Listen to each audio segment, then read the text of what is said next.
أشرق دربي بالقرآن فشكرا يا ربا. ہمارے نبی شعبان میں روزے بہت رکھتے تھے. ہم عائشہ نے پوچھا آپ اتنے روزے کیوں رکھتے ہیں؟ کہ اس میں ایک رات ہے جس میں عمل اللہ کی بارگاہ میں پیش کیا جاتا ہے. میں چاہتا ہوں جب میرا عمل پیش ہو میں روزے سے ہوں. 15 شعبان کی رات جس دن اعلان ہوتا ہے آئے ہوئے ہوئے. ویسے تو اللہ کو سب کچھ لکھا ہوا ہے لیکن فرشتوں میں اعلان 15 شعبان کو ہوتا ہے یہ ہوگا یہ ہوگا یہ مر جائیں گے. تو اوپر ان کا نام مردوں کی فہرست میں ہوتا ہے, نیچے وہ زندہ ہوتے ہیں. فرشتے ان کو دیکھ کے ہنستے ہیں کہ کذب وقوف ہے. اوپر موت کے فیصلے ہیں, یا لڑائیاں کر رہا ہے, جھگڑے کر رہا ہے, سود کھا رہا ہے, رشوت لے رہا ہے, زنا کر رہا ہے, جھوٹ بول رہا ہے, جوئے کھیل رہا ہے, قتل کر رہا ہے, ڈاکہ ڈال رہا ہے. اوپر موت کا فیصلہ ہو چکا. تو ایک 15 شعبان کی رات اس کا آپ روزہ رکھتے تھے. اس کے لیے کوئی مخصوص عبادت کو جو بھی عبادت کرو جتنی کرو ٹھیک ہے, لیکن کوئی مخصوص عبادت اللہ کے نبی کی طرف سے منقول کوئی نہیں. رات ضرور ہے, اور اس رات بھی میرے نبی نے فرمایا اللہ 15 شعبان کی رات اپنے بندوں پہ نظر دوڑاتا ہے.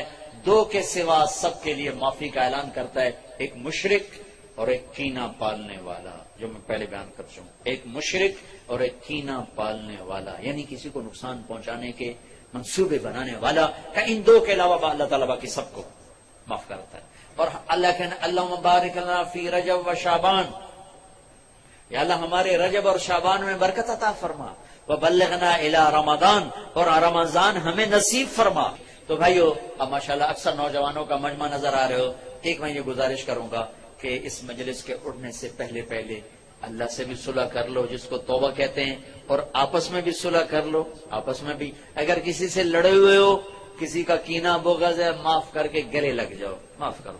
خاص طور پر خامد بیوی لڑ پڑے, ہو ہی جاتی ہے لڑائی, اگر وہ صلح کر لیں تو اللہ خوش ہو کر ان کے پچھلے سارے گناہ معاف کر دیتے. خامد بیوی کی صلح اللہ کو اتنی پسند. بھائی لڑے ہوئے, دوست لڑے ہوئے, رشتہ دار ہو, صلح کرو, معاف کرو. اور اللہ پاک سے کوئی اللہ اور بندے کے درمیان کوئی گڑبڑ ہے وہ بھی اللہ سے معافی مانگو. تو انشاءاللہ میرا اللہ بڑا غفور و رحیم ہے. ادھر ہم توبہ کریں گے, ادھر وہ معاف کرے گا. اللہ کو توبہ ہے بڑی پسند, اور اللہ کا شکر ہے نہ عمر کی قید ہے نہ عدد کی قید. 900 چوہے کھا کے بلی حج کو چلی, ہمارا محاورہ ہے. تو میں کہتا ہوں تو کدھر جائے, مندر جاوے, حج بھی جانا ہے. اور کہاں جانا ہے؟ نہ کہیں جہاں میں اما ملی, جو اما ملی تو کہاں ملی, میرے جرم خانہ خراب کو تیرے عفو بندہ نواز میں. وہیں تو جانا ہے, اور کہاں جانا ہے؟ تو بھائیو میں آپ سے گزارش کرتا ہوں توبہ کر. نیت کرتے ہو انشاءاللہ آپ کے سب معاف ہو جائیں گے. اگر پھر دوبارہ ہو جائے تو ڈرو نہیں, پھر کرنا, پھر معاف ہو جائے.